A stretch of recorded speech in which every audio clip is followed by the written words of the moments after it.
On the night of July 22nd, 1991, Milwaukee police finally discovered the horrendous secrets that Jeffrey Dahmer had been desperately hiding for many years. Acting on a tip from a young gay man who escaped from Dahmer's apartment, police searched number 213 and found a chamber of unimaginable horrors. Human heads and a heart wrapped and bagged in the freezer. Hands and feet at the bottom of his soup kettle. Skulls tucked away in a file cabinet. And this blue barrel stuffed with dismembered torsos soaking in acid.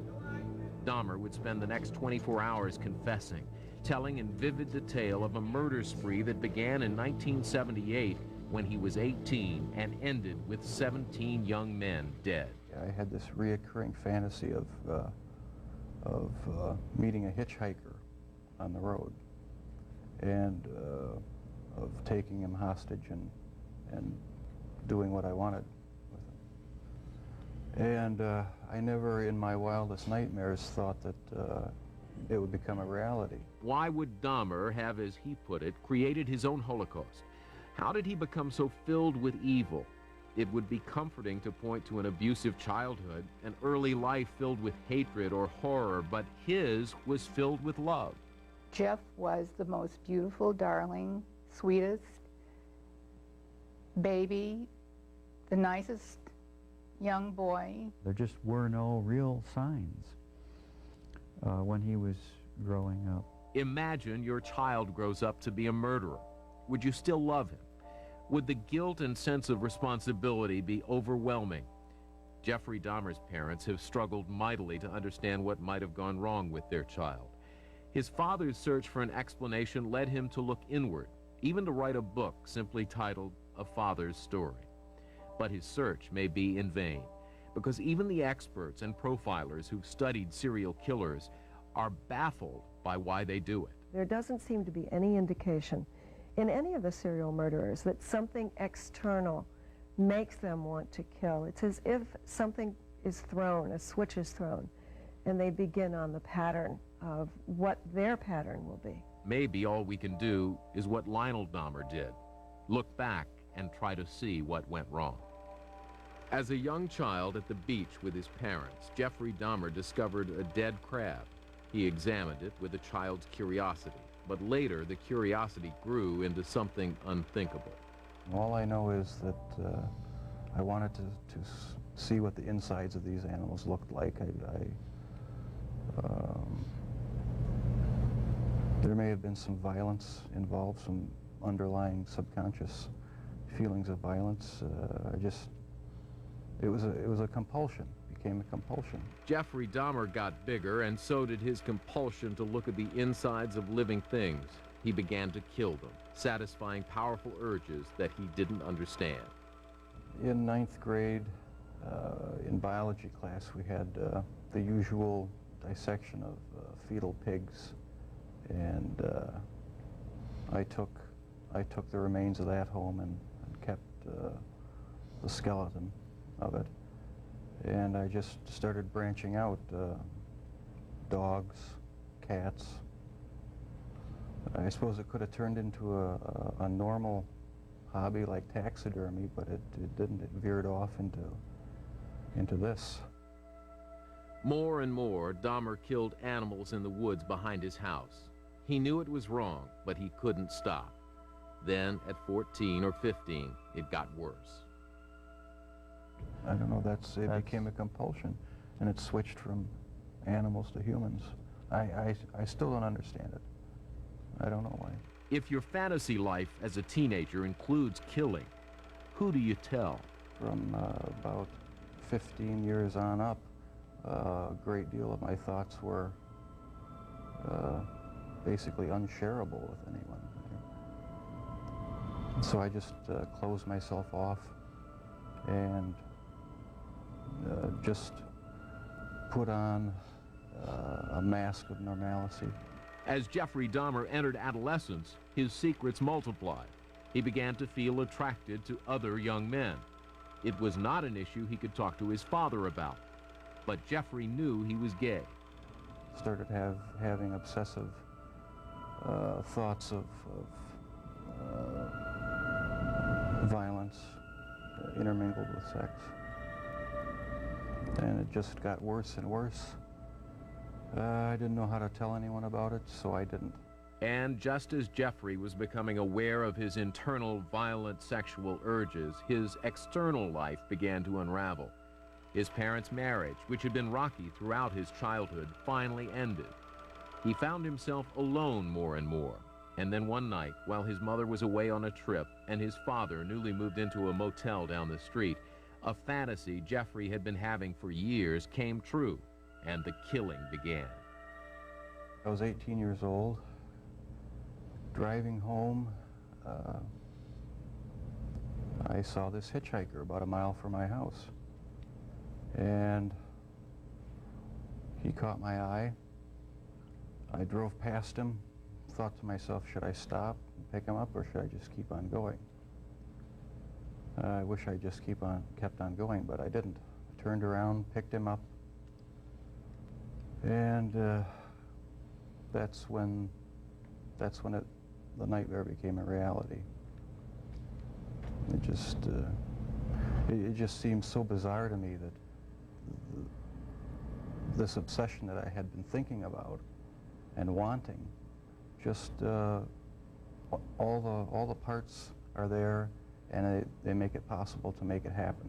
Just at the time when it could happen, when there's nobody at the house for 2 weeks. After the first time he murdered, Dahmer says that he tried to get control of himself, and for 6 years he did not kill again.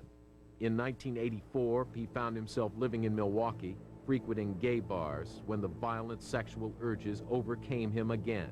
I met this guy at one of the bars, downtown Milwaukee bars. We went back to the hotel, just planning on getting drunk. I had put some sleeping pills in his drink to render him unconscious, and was just going to spend the night with him. When I woke up in the morning, my forearms were bruised, and his chest was bruised, and blood was coming out of his mouth. He was hanging over the side of the bed. This type of behavior and the urge that develops, it's triggered. It doesn't go in cycles. It may be a place that he's in that reminds him of something. It may be something that he hears. It may be a certain season. It may just be a color.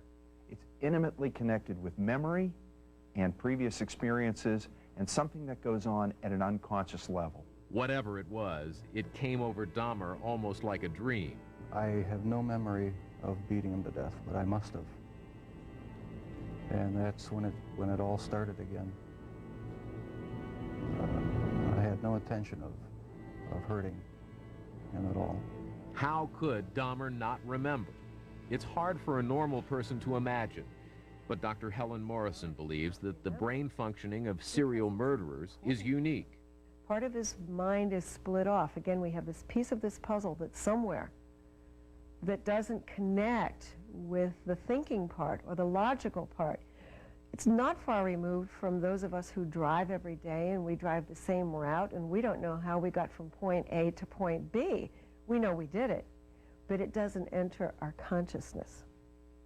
Unlike other serial killers who seem to actually derive satisfaction from the killing, Jeffrey Dahmer says he did not. His motivation, his objective was sexual. He wanted to create a sexual slave that he could totally control, and to that end, he performed the most horrific of experiments on his victims, literally drilling holes in their head.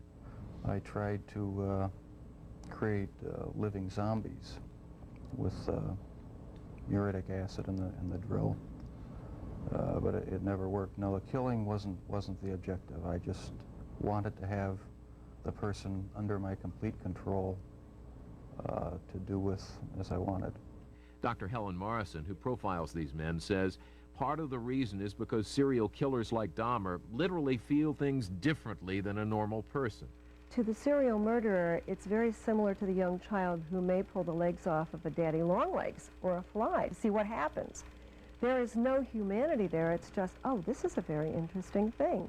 They do things to individuals that they've never experienced themselves.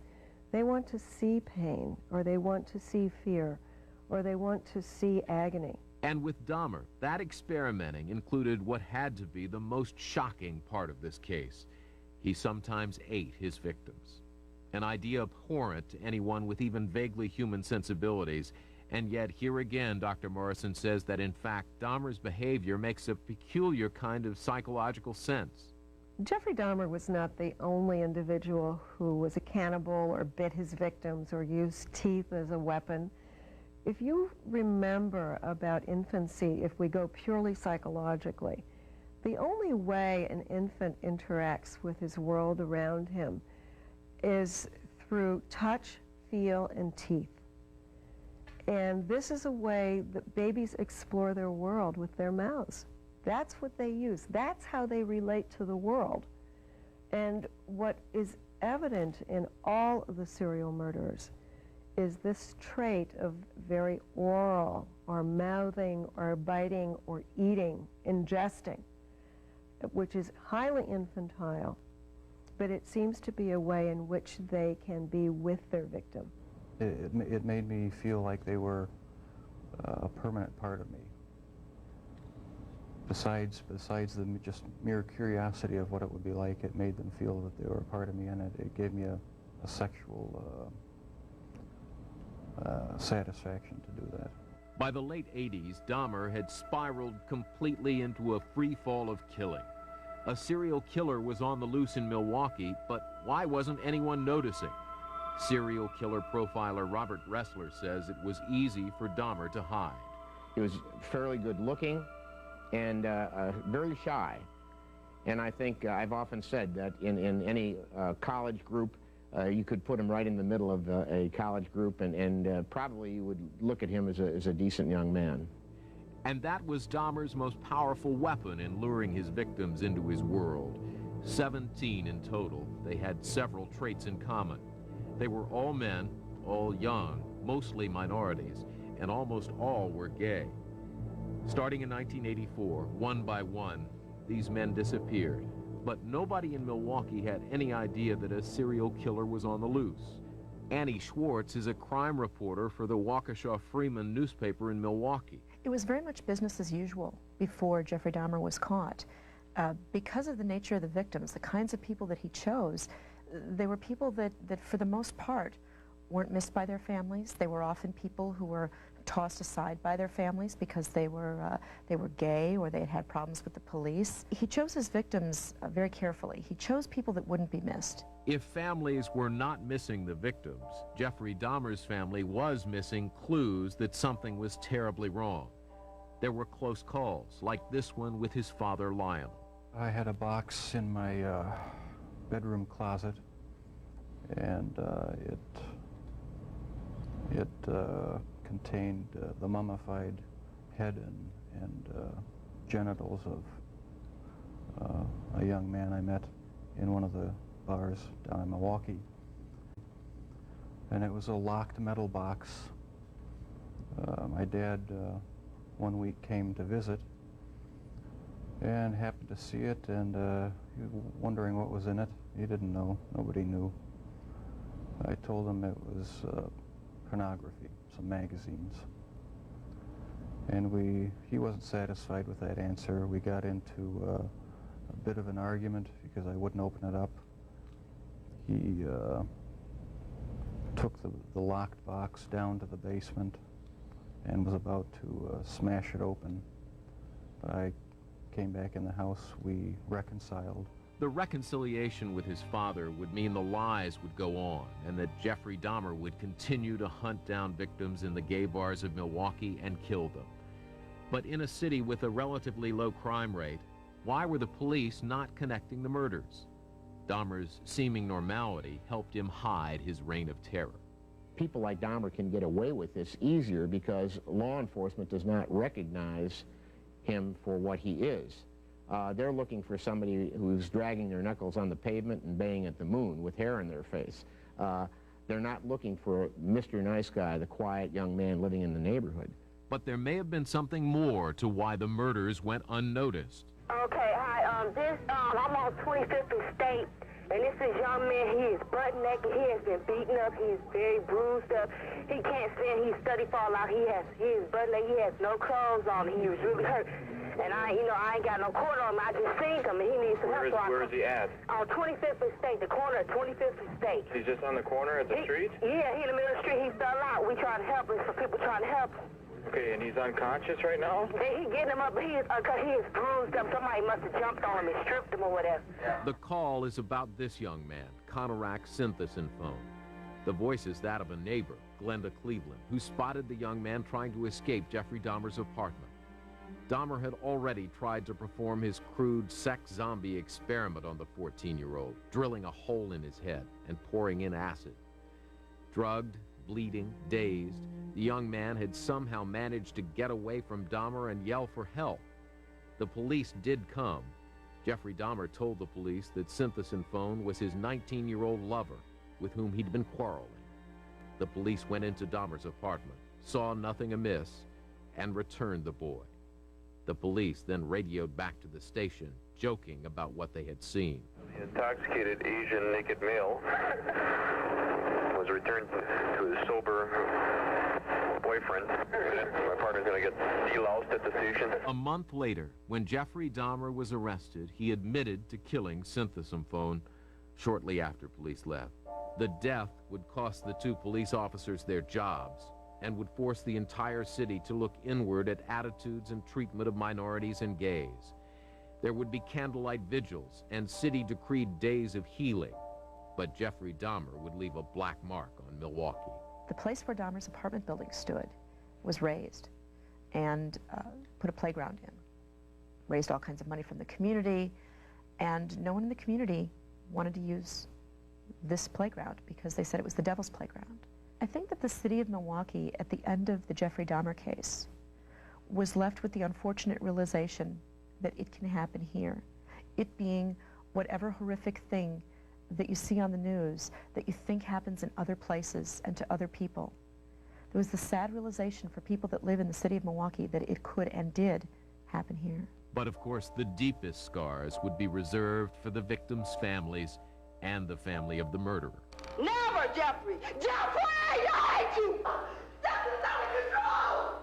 Don't with me, Jeffrey! I'll kill you! Look at me! You took my mother's oldest grandchild from her, and for that I can never forgive you. I hope you can deal with what you've done. The families of Jeffrey Dahmer's victims had their day in court and an opportunity to address him. Jeffrey Dahmer sat motionless throughout. His father, Lionel, sat behind him. Jeffrey's crimes had been a terrible shock for him, so much so that for the first 24 hours after he learned of them, he didn't believe Jeffrey's confession.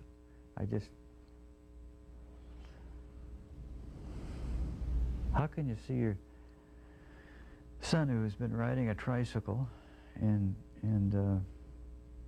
running around with his dog, Frisky, and playing tennis with me, taking a knife and cutting a person open, and then doing sexual things with it? It's pretty hard.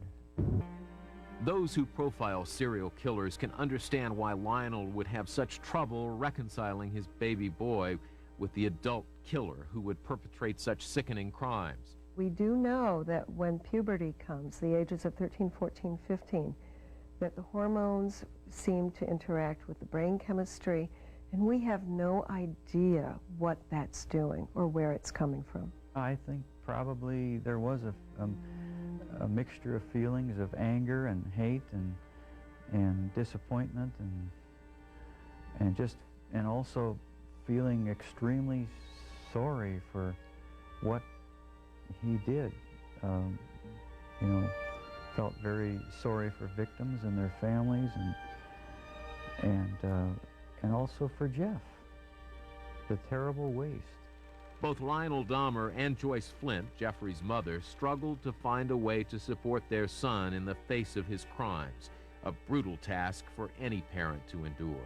There's something or things so deeply locked up in his mind that even he doesn't know what's going on. And therefore I have to hug him It's almost like I don't have a right to mourn or grieve, because there are all these families